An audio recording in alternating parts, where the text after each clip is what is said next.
Hello, my name is Weston, My name is Natalie. and this is The Lighter the Darker. Today we're talking about Mythic Battles Isfet and every single unit from the core box. Who are you most interested in?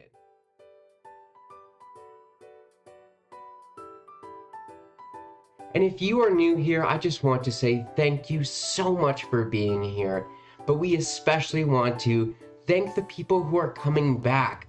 Andreas, Mark, and everybody else who has taken the time to comment and share your opinions. It is exactly what we have dreamed for this channel. We've actually tried YouTube a couple of times and have never gotten this much engagement. So I just want to say thank you from the bottom of our hearts. Yeah, thank you. We really just want to build community around things that we are passionate about, things that are inspiring, things that are inspire creativity, whether that's something we are passionate about or something you're passionate about. So thank you for sharing your thoughts and opinions, and we just, encourage more of that. And especially if you're new, hop in the comments and let's hang out. Absolutely. All right, now to the content. We are going over every single unit from the core box that they have shared in the updates. I want to remind everybody this is not sponsored, and again, all of these products are prototypes, so by the end, we don't know if this will be exactly how these units play out, but we can go ahead and jump in. Did you have a thought to share? Mythic Battles, if you want to send us a game to play test, okay, fine, we'll do it. We have talked about our dream is if they do end up having a fourth iteration that we want to work so hard that we might be able to get the chance to get a prototype. That is one of our big long-term goals, and if you want to jump on that with us and go ahead and subscribe, that would absolutely help. Now, we thought it was important when talking about the game of Mythic Battles Isfet, we would talk about the new talent, Blessed by the Gods. Let's go ahead and read it. It says, this unit never loses its talents and powers. That's astounding, like even in water or any other powers that can revoke that. And then it says as well, during the enemy's turn and until it ends, the unit gains +1 defense if it discards a Kefir card, which is exactly the card you would get from absorbing a gem, not just like any Art of War card. So that's very strong. Yeah, it's interesting. Do you remember if there's a god that takes away talents? Yeah, there are abilities. I can't think of the specific units, but it would say, yeah, you can't use your offensive powers or your talents, and especially new units that are coming. Yeah. Yeah, but there's just so many going on in my head. But also the terrain powers would do that as well. Yeah, it's just interesting because this is kind of a talent that showcases how important the drafting process is and how as you get to know the game, you get to know kind of like what talents kind of cancel out, and you can kind of screw somebody over if they pick a talent or a character that has a talent that would cancel or a power that would cancel your talents, and you just say, oh, okay, you want to do that? Well, I picked this one that's blessed by the gods. Yeah, I mean, just the idea of just taking away all the talents, I think it does introduce this whole other facet to it, because everything is about the talents and the powers when you're drafting. But as what you were saying, there is a counter to absolutely everything in this game, and there's no cheap or broken mini system that you can get your way through. They have thought of it. So I really do appreciate that. And I did want to pair this with Leader because as best friend of the channel, Andreas has mentioned that these two talents are going to go extremely strong together. Again, if you're not familiar with Leader, it says at the end of their activation phase, the active player controlling a unit with the Leader talent chooses an allied troop unit in their surroundings and activates it. The player takes control of the allied unit if it belongs to another player on the same side. This activation counts toward the maximum number of activations for the active player. The activation of the chosen player does not require spending an Art of War card. So if we do this together, what we'll have, especially if you have a leader, maybe even with guard, like you can make them go super far and you can never stop them from leading all those troops. So I can finally see that synergy you were talking about, Andreas. So super exciting. Another thing we want to talk about before getting into the units are the new terrain effects. So I am seeing at least 4 new terrain effects. Wow. The Divine Growth, Sacred Waters, Solar, and Quicksand. Let's go through them one by one. So it says Divine Growth. A unit in this area gains +1 defense. The player who controls it can use any card from their hand to replace an Art of War card to pay cost of one of its powers. Oh, that's nice. Yeah. What are your thoughts on that? I'm still kind of processing it. So it's kind of like a double effect, and it's both positive for you. So like I would gain defense, and then I would also gain the power to just use any old card instead of an Art of War card, which benefits you not just by saving your Art of War cards, but burning any characters who you don't want to use quite as much. We always talk about this with Sisyphus from Pantheon, where he's such a good character, but he's not that strong, and he gives you 5 cards, so he can just fill up your hand when you're like, I need Fenrir right now. So Absolutely. That's why I used him as an example. But so that's an interesting turning power. That is a great point. And also, just anytime you can go ahead and give yourself an extra defense is going to be strong. But obviously, the second part of that effect is much, much more powerful. So the next one we have is Sacred Waters. All right, so that says a unit entering this area immediately ends its activation and regains 1 vitality point. It cannot regain any other vitality points during the turn. That's super interesting. So it could be definitely very strategic on both sides. You could almost use it to like protect yourself by hiding behind Sacred Water so that your enemy can't come up to you, or they'd have to use more activations to do that. But you can also just use it to keep somebody alive. Absolutely. Yeah, I think this is the first time I'm seeing a terrain that totally ends the activation. Most terrain ends your movement, like burning, and the pool from Ragnarok as well. But this totally will end your activation. So it should be interesting. We've also seen a lot of newer units having that healing ability to bring that vitality up. So I think that's going to be specifically more useful in these newer characters because there's a lot more of a scarcity for healing in the first 2 iterations. Yeah, I wonder how that'll affect the playtime. Yeah, absolutely. It could definitely drag it out. So the third one is called Solar. A unit entering this area suffers -1 defense.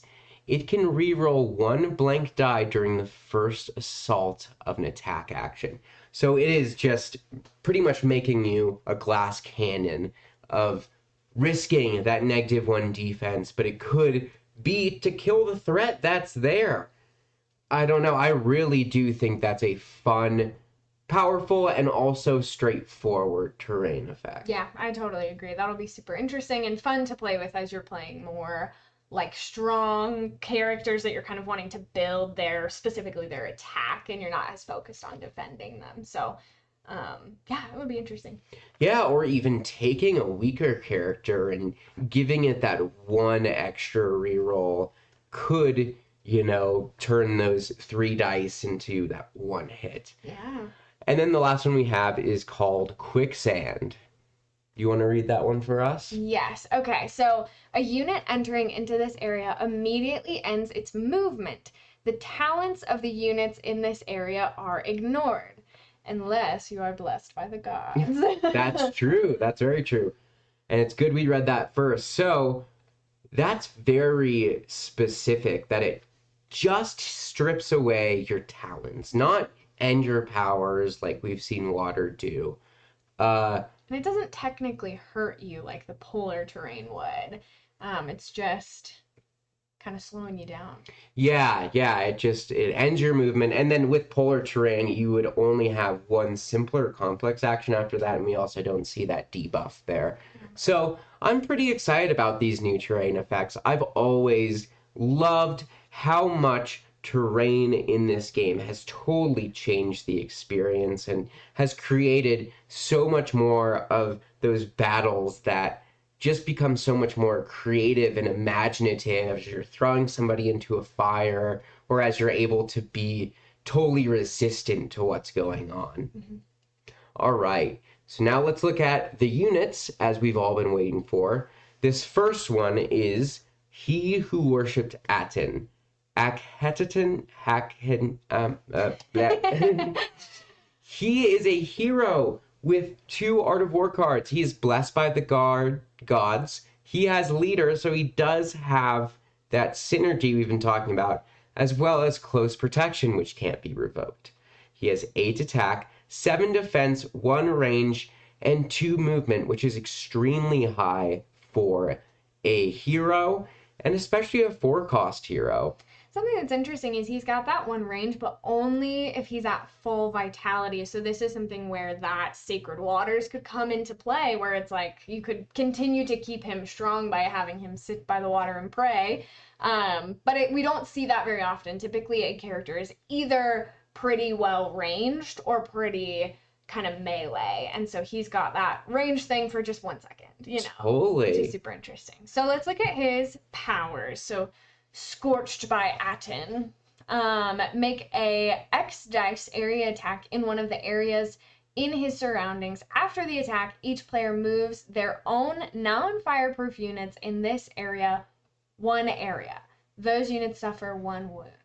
So we can see something very much akin to Raw's power, specifically having only the non-fireproof units affected, which is a debuff to this attack.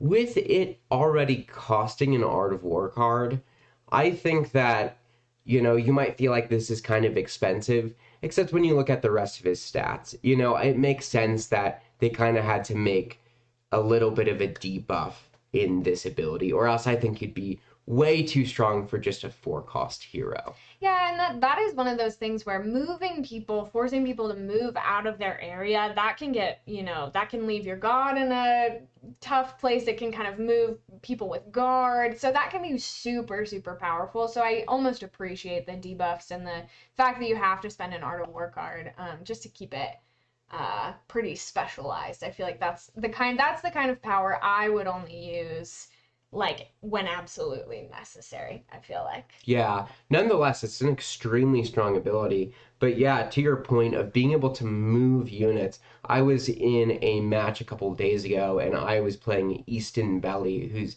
able to move all of the enemies like 1 area, and I was able to get past block that way so that I could absorb a gem and then eventually flee, and it actually won me the game. So moving your opponent's units is essential. Yeah, it's very, very powerful. So that second power looks like choose an enemy unit in his area to lose 2 vitality points, and then he regains 1 vitality point. Just straight up, no rolling required, just you get hurt by 2. I think we've seen some similar powers, and it's always kind of 50-50 for me whether I want to risk it and roll some dice and see if I can get more than 2 hits.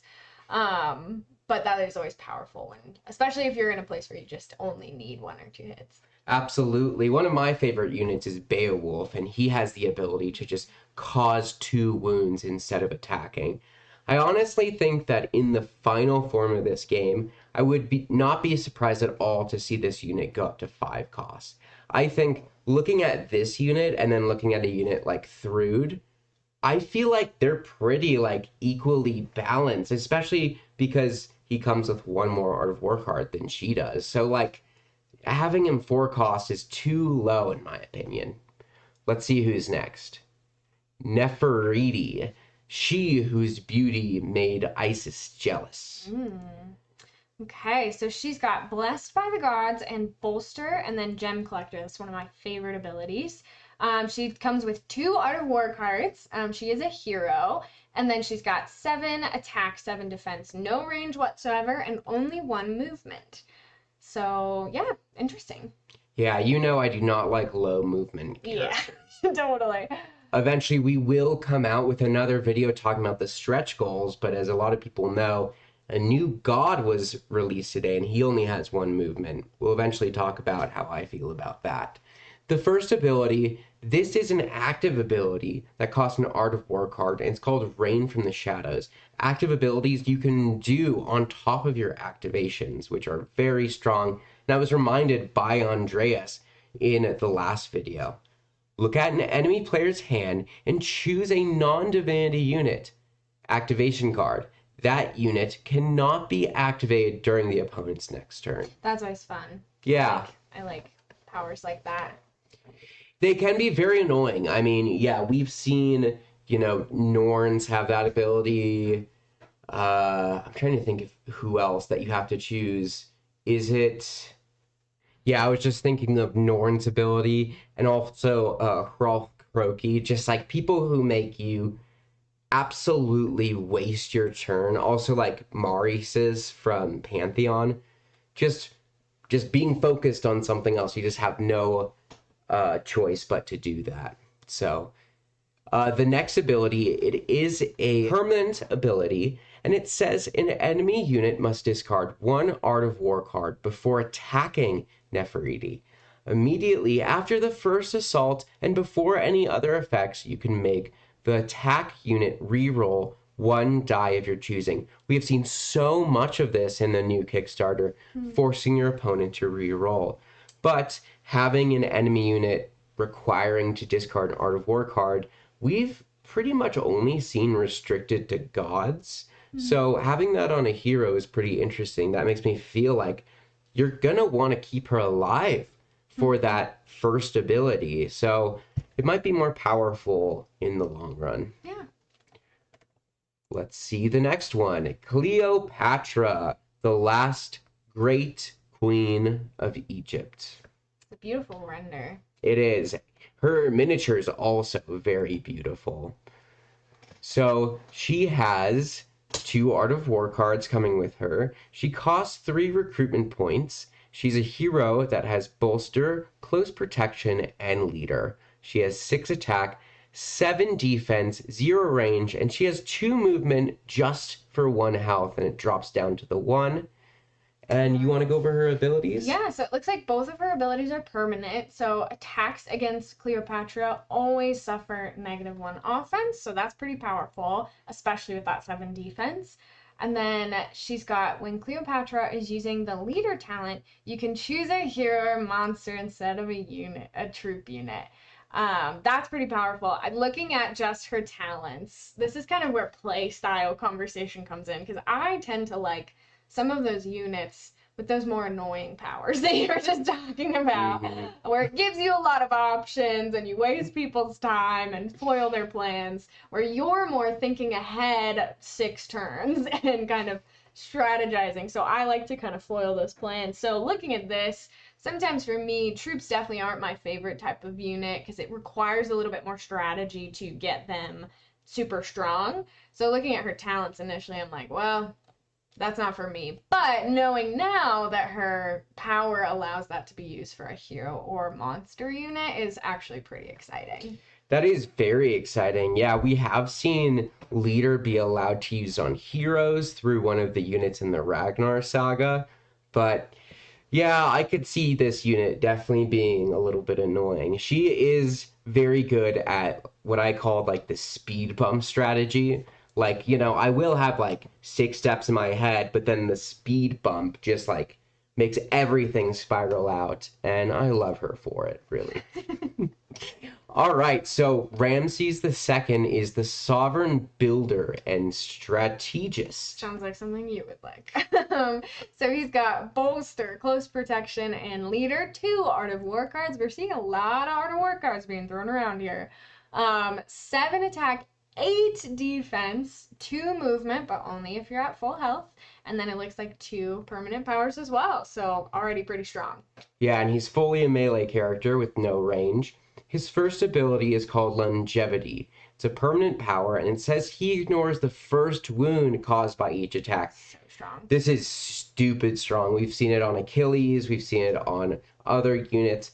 As we saw in the last unit, having your opponent's offense go down is always very nice, but being able to completely ignore a wound can make you go a very, very far way. And I think this unit reminds me a lot of Achilles. Achilles only has one movement, which makes me stray away from him a lot, but it looks like, he does have the 2 movement, but it drops very quickly.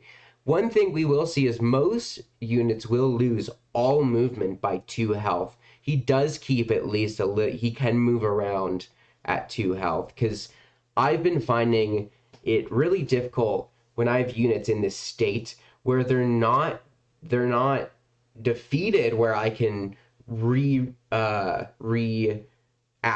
them and deploy them, but they're just sitting at 1 or 2 health and my opponent just leaving them there. So thankfully it might be a little harder to get Ramses in that space. And then his second ability is called the Conqueror. Whenever allied hero or troop units in his surroundings attack immediately after the first assault and before any other effects, they can make the attacking unit reroll 1 die of their choosing. Lots of rerolling. Yeah. Lots of rerolling in this one. And very similar to the power we just read a couple characters ago, but a little different in that you can only do it to heroes or troops in the surroundings. So a little bit different, a little bit nuanced. Absolutely. I do think he's very on theme, as he said, like the builder and the strategist. It very much fits him. All right, now we have the Serpord. Beware this chimera. The Serpord isn't a monster. It's a troop unit with 2 figures, which is kind of surprising. It is a fireproof troop, which is super cool. It has Climb and Guard, 2 absolutely strong abilities for troops, because they can get that range. And then also, unless they're defeated, if they're in the same area as a god, you will have to attack them. And they have 6 defense, so that guard is even stronger. They also have 2 movement, which makes them a super strong unit, and 4 attack. Yeah, and they can't lose their talents, which, again, if you've got guard, it's a huge benefit. So making sure you can't lose that is pretty powerful. This is an insanely strong unit. I wonder if anything will change. I think the 2 health, and also that they don't have any sort of respawning ability if one is missing, kind of evens it out, but that's one of the strongest units I've ever seen. Now we have the Taiseti Huntresses, the Art of the Bow, and the Way of the Arrow. They are also troops. Okay, so it looks like they've got the archery talent, 3 attack, 4 defense, 2 range, and 2 movement. We love that range and movement. That's pretty strong. Absolutely. If this unit is complete, it can make a 4 dice area attack in an adjacent area as an attack action. It's like this troop has an ability from a hero. So again, a very strong troop at 4 health, this one is. Let's see what we got next. The Hyksos Warriors. The Hyksos Warriors, fighters from foreign lands. We can see they have bolster, a whopping 5 attack, 4 defense, 1 range, and 2 movement. All of these troops are so powerful. When performing a walk action entering an area containing 1 or more enemy units, this unit's movement does not end. That is interesting. Yeah, that gives you a lot of flexibility because they do have that 2 movement. They also come with 4 health and just 3 activation cards. So again, it's like this troop has a power. I mean, Golben Ersti has that power where, if it doesn't have the specific 1 or more. It just he doesn't stop by enemy troops. So really fascinating. Interesting. All right, Medjay Guards, protectors from the south. These guys are really cool. They have guard and close protection, a very low 2 attack, high 6 defense, 0 range, and 1 movement. Looks like this unit is not affected by the block talents. You could always use them to pick up gems, but they don't have a lot of movement. Just 3 health and 3 activation cards. Yeah, I think that could be helpful if somehow you were able to confide them to a space that were blocked and then got the god away. Then they could just like walk to where the god is, no worries. So having, like them not have block is kind of interesting because if you just gave them block, they then wouldn't be affected by the block talent, but they just have half of that talent, which is kind of fascinating. That's interesting. Next, we have mummies, the dead who walk the desert. Very cool. All right, so they have curse, 3 attack, 5 defense, no range, and 1 movement. So it looks like they ignore the first wound caused by each attack, which we've already talked about. It's pretty powerful.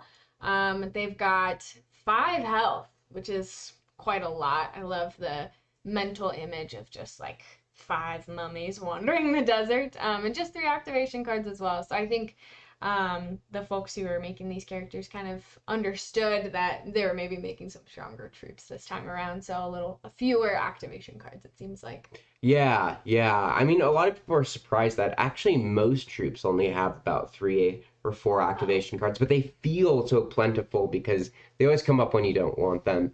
Also, Curse is a totally new talent for this campaign, and we've talked about it before, but it's the second talent that they've added with Isfet. So interesting. now we're going to be talking about the Judges of the Soul, the Assessors of Mayot. They're also troop units with block and gem collector, so you're going to want them out in the field. They have 3 attack, a high 5 defense, they have 1 range and 1 movement. Looks like when the unit is destroyed, before removing them from the board, carry out a range 0 attack against the attacking unit. So if they are killed by somebody ranged, bummer. But if they're killed kind of in that melee fight, they get to make 1 last big attack. It looks like they've got 4 health and again 3 activation cards.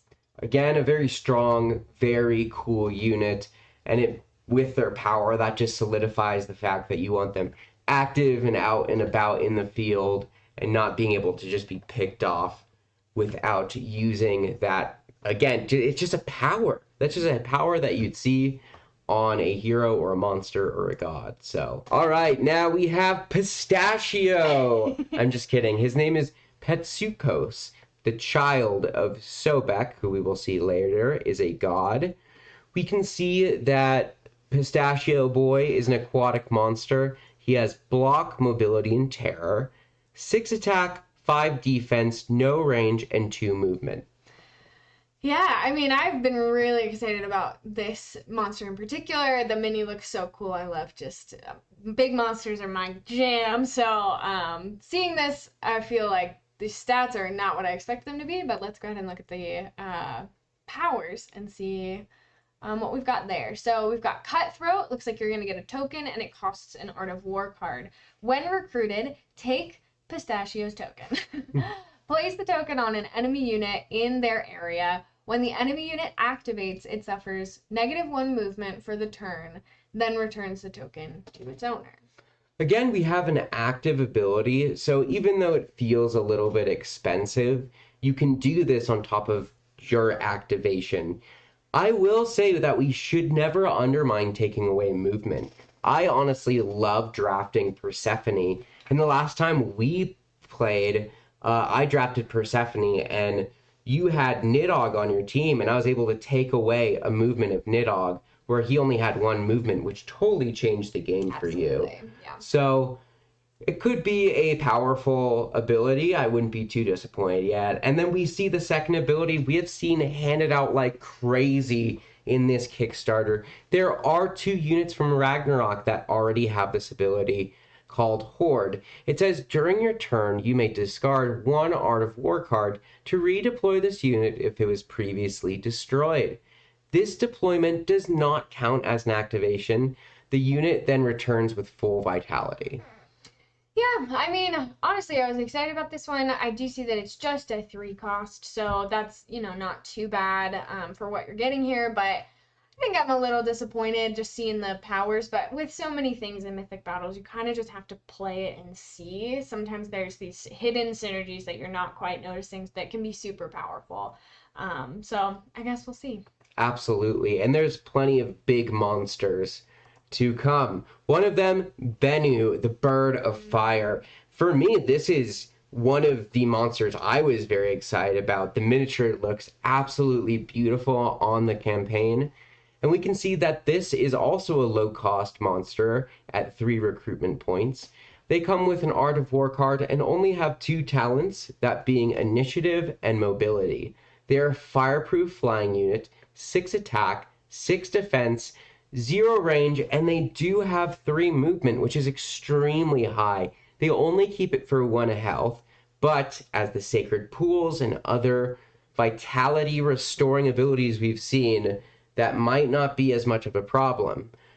Let's go ahead and look at his first ability. All right, so we've got Combustion, costs an Art of War card and gives you a token. When recruited, take the token. Make an X dice area attack in his area. Replace his miniature with his token. While his token is on the board, Bennu cannot be activated or affected by anything.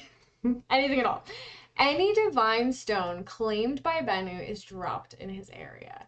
Very interesting. So it's pretty much just take him off the board, kind of buy yourself some time potentially. It's so interesting. Yeah, I've never seen anything like this in Mythic Battles. I think it's very entertaining. We've played Unmatched a lot, and this reminds me of one of the abilities for, I think, Invisible Man, where you can just like, if he's in a corner, he's in a bad spot, just take him off the board, and maybe you're buying yourself enough time for your opponent to forget about it. But that's pretty cool.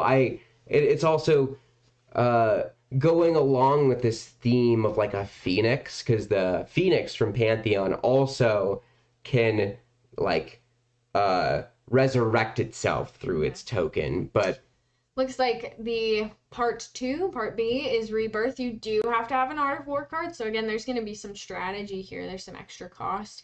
Replace the Bennu token with his miniature, so you have to pay to get him back on the board. It doesn't just happen at the end of the turn. He regains all the vitality and can once again be activated and affected as normal, the token then reserved. So this is super interesting. You can kind of just play with this. I love that. I mean, they could have made it one big ability that cost you Art of War cards, but I kind of like that they made it separate so that you can just buy your time. Like, it doesn't just give you one round of time, it gives you as many rounds of time. You are at a disadvantage, though. You are missing one of your units on the board, so you have to time that right, especially with these Art of War cards. It also helps that it's not one ability, so you wouldn't have to pay the cost right up front, but you could say, I have an Art of War card now. I know I've gotten on follows. This is my second deck. I know I'll come across another one soon where I could bring him back, but it's always a risk. Yeah. Something that's interesting here is he's got 5 of those activation cards, but with the rebirth, the way I'm reading this is you'd have to use an activation card to use rebirth, and then you activate him next turn. So you're kind of No, it's a permanent ability. Oh, well, but you still have to activate him to use that permanent ability, I think.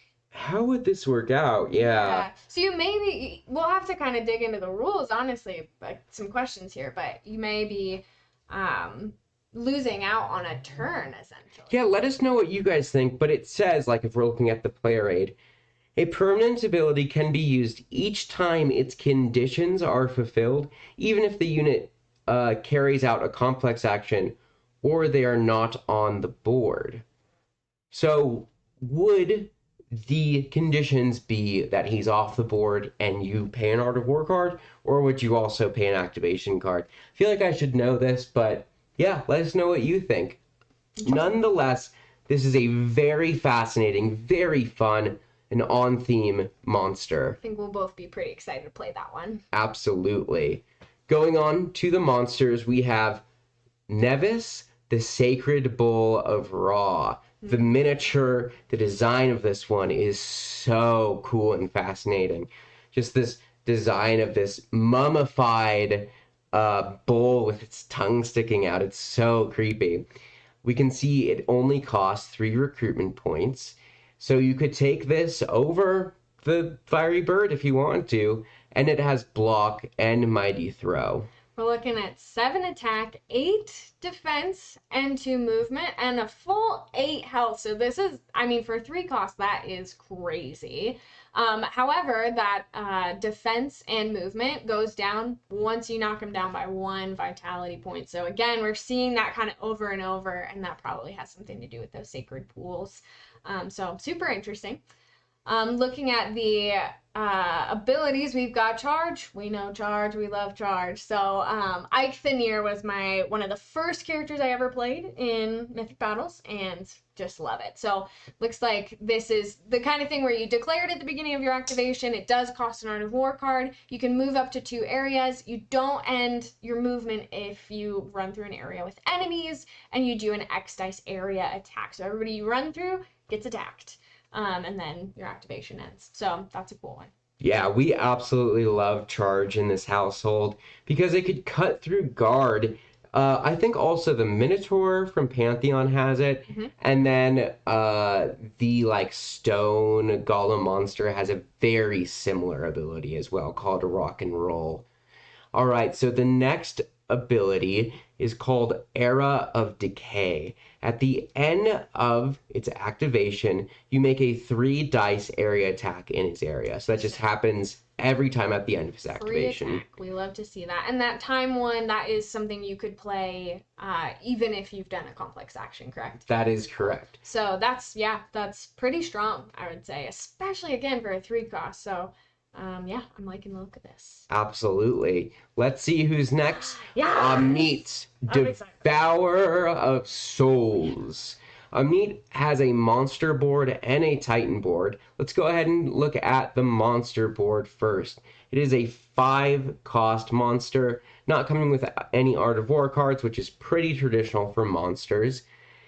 He has block Hero Slayer, which I love Hero Slayer. It's a little bit of a rarer Slayer form. And Terror. All right. I love a big monster. 8 attack, 8 defense, 0 range ever, and 2 movement. So Devourer of Hearts is the first power. Costs an Art of War card. Make an X dice area attack in one of the areas in his surroundings. Every unit not wounded by this attack loses 1 vitality point anyway, so everybody gets hurt. That is crazy. It doesn't say every, it says enemy units, but oh, my bad. So it wouldn't affect your allies. They wouldn't get that extra wound, which is nice. Where area attacks will still damage them. It's just ensuring that the enemies kind of get the shorthand of the stick if you do end up attacking your own allies. Yeah. All right, that second one is a permanent ability, Weight of Justice. When an allied hero or monster is destroyed, including this character, its attacker suffers a 4 dice normal attack with no range limit at all. The attack cannot be redirected. Wow. See, that makes this like martyrdom power where you do damage to your opponent who defeated you. Like, that makes it so strong because it's normally just 0 range. You have to be killed with a melee attack.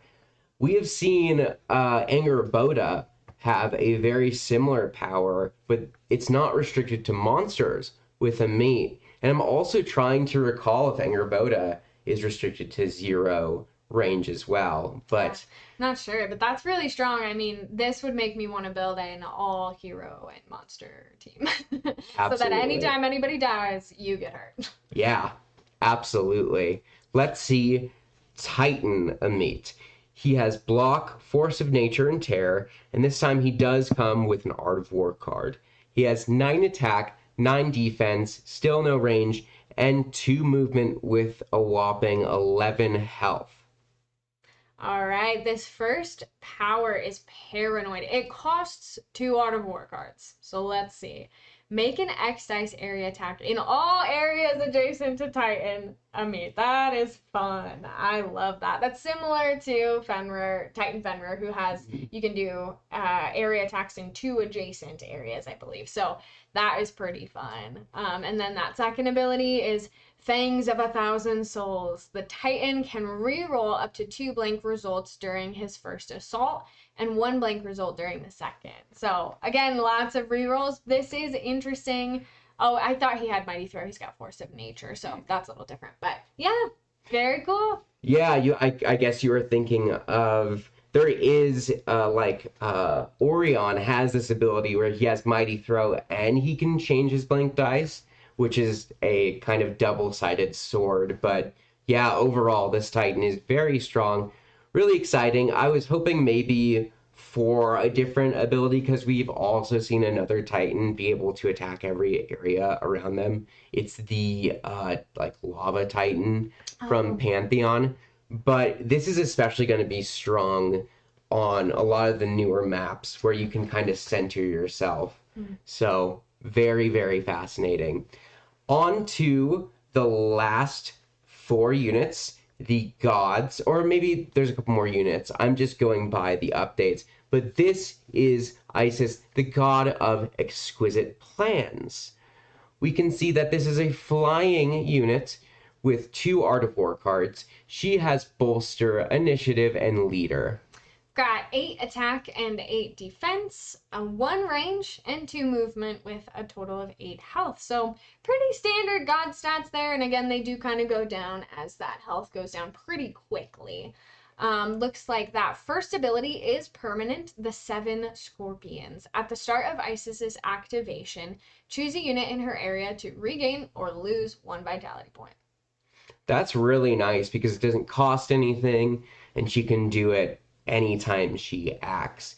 Because in this case, the required conditions would just be that she starts her activation. So anytime she starts her activation, she can do that, which is really nice.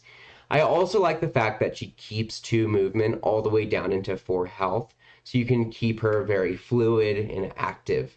The second ability is an offensive ability, and it costs an Art of War card. It's called Selective Wrath. Make a 5 dice range 2 area attack, targeting only enemy units. That's exactly what I guessed when I read that, but I absolutely do like that because area attacks again can cut through guard and are so dang strong, and being able to avoid damaging your own units to take that power is a very nice benefit. Yeah, just looking at this unit, this is definitely not my favorite type of unit, and it doesn't fit my playstyle quite as well with those, bolster, initiative, and leader. A little more troop oriented, not any crazy stats, So this won't be my first one to play, but I am definitely still interested. Yeah. All right, the next one is Sobek. He who watches silently over the waters. I absolutely love the way they designed this god, and I can't wait to paint it, as well as our friend of the channel, Mark, has said it's his favorite miniature that he's looking forward to painting. And if you are a painter, he's right now painting through all Mythic Battles Ragnarok. You can always see him in the comments and stuff. Wonderful guy. But let's look at Sobek. He is an aquatic god, which I think would make sense. He has that pair I like of Force of Nature and Mighty Throw. He can also block you, and he comes with 2 Art of War cards. Okay, I'm liking this so far. So 9 attack, 8 defense, 0 range, and 2 movement, and that keeps that 2 movement again until 4 health, with a total of 9 health this time. Hear me out. Total crocodile team. That would be very fun if you could somehow pull it off. I will have to, you'd need a couple extras, but almost full some crocodile adjacent people, Totally.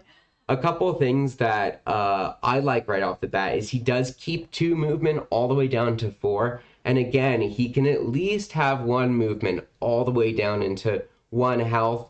and he keeps both his abilities until 1 health as well, which I find very strong. All right, so let's look at the power. Let's see what these tokens are up to. So Fertile Nile, you get 2 tokens, and it does cost an Art of War card. Place a Sobek token in his area. The area is now considered a Divine Growth area and loses any previous tokens and 3D elements. These tokens remain in play until the end of the game. So that could be a total game changer, and you also might kind of screw yourself over because you've got that Mighty Throw talent. So super interesting. Yeah, that is very interesting. He is like the Hiram for divine growth terrain. Honestly, as we just learned about divine growth, I'm like waiting to see how it actually plays out. But being able to change the terrain is a repeating theme we are seeing in Isfet and also the Isfet Titans. So I think terrain is going to be a lot more of a gameplay component in this one. The last ability is called Insatiable. It is an offensive ability and costs an Art of War card. We can see that he can use his 2 simple actions to perform 2 attack actions. If he does this after his second attack, he regains a vitality point. Fun. So just like your favorite Fenrir, who can also make 2 simple attack actions, which is extremely strong, by the way. Like, don't ever underestimate that. I faced somebody who was playing with Uratos who can make 2 ranged attacks, and he just kept wiping my people out. It's very strong, even if they have low attack. But he has 9 attack.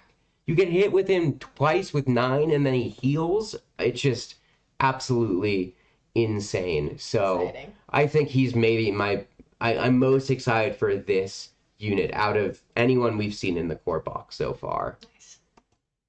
All right, Horus, the elder, then the child. You can actually see Horus up here in our Ankh expansion, which is also a really great game. All right, so Horus is a flying unit, which would totally make sense. He has block, bolster, and leader, and comes with 2 Art of War cards. We're looking at 8 attack, 9 defense, no range, and 2 movement. We're at a total of 9 health. Looks like that first power costs an Art of War card, and it's called the Eye of Horus. Horus gains +1 defense until the start of your next turn. So helpful for a god. You can look at the top 2 cards of your deck, keep one, and return the other to the top of your deck. That is very cool because you can do that on top of your activation. If that took one of your turns, I think it could be a little bit more complicated. And the only thing I would be worried about is you couldn't absorb and make that ability. So that's kind of a hard thing. Yeah. All right. Looking at the second one, it's a does again cost an Art of War card called Nosediving Falcon. Make an X dice normal or area attack in one of the areas in Horus's surroundings, ignoring the effects of terrain in which the attack takes place. Very interesting. So you can still get the buff of whatever terrain you're in, but whatever terrain they're in, if they're trying to get a buff from that, like the extra defense, or, extra defense from range attacks, all that stuff, you just totally cut through it. Yeah. So, seems like a very interesting god. Not like one of the first ones I would go to, but I'm still very excited for this one. And I feel like both these gods, or all these 3 gods so far, feel like they are fitting core box gods, where they are strong, on theme, and pretty simple for the most part. So let's see if we keep that theme with Set. I love the design of him. He looks like this mystic assassin, just so cool. The fractal god, unpredictable and violent, just like me. No, I'm just kidding. So, he has 2 Art of War cards, block, initiative, and mighty throw. All right. 9 attack, 8 defense, 0 range, and 2 movement, and a total of 9 health. So pretty standard. Again, really good stats all the way up there. First ability is Chaotic Storm. It costs an Art of War card. Make an X dice area attack in one of the area's in set surroundings. For each enemy unit wounded by this attack, the player must randomly discard a card from their hand if possible. The player being its player, your enemy. So that is annoying and I love it. Yeah, that is super annoying. Again, making the cards be random makes it a lot more strong than letting your enemy choose those cards. There is one of the new Titans that does, make you discard cards from your hand, but your opponent gets to choose those cards. Making it random means you can take away a god card. You can make it impossible for them to get all the stones they need in that deck. So I really do like that ability. I would have been a little bit upset if they made it two Art of War cards because it just seems like a pretty straightforward, strong ability, but not like so strong that we need to just like you need to really save up for it. Yep, and then the second one, it looks like permanent ability, Lord of the Sands. An enemy unit must discard one Art of War card before targeting set with an active or offensive power. Set is unaffected by Mighty Throw effects and Quicksand terrain effects. Super interesting. So a lot of kind of mini buffs there that could wind up saving you, you know? Yeah, absolutely. I think that is very defensive. Mighty Throw is being handed out again like crazy. So I think that's going to be very powerful as you're fighting other Isfet characters. So I think he is a very strong, straightforward god. I'm super excited to try him out. Yeah, me too. And that has been every single unit from the core box for Mythic Battles Isfet. I just want to say thank you so much for being here. My name is Weston. My name is Natalie. This has been The Liar the Darker. It would mean the world to us if you were able to like, comment, and subscribe. And I want to ask you again, who out of the box are you most excited for? How about you? What was his name? The god that was an alligator. That's the one. Sobek. We're both most excited for Sobek. Croc team. Let's go!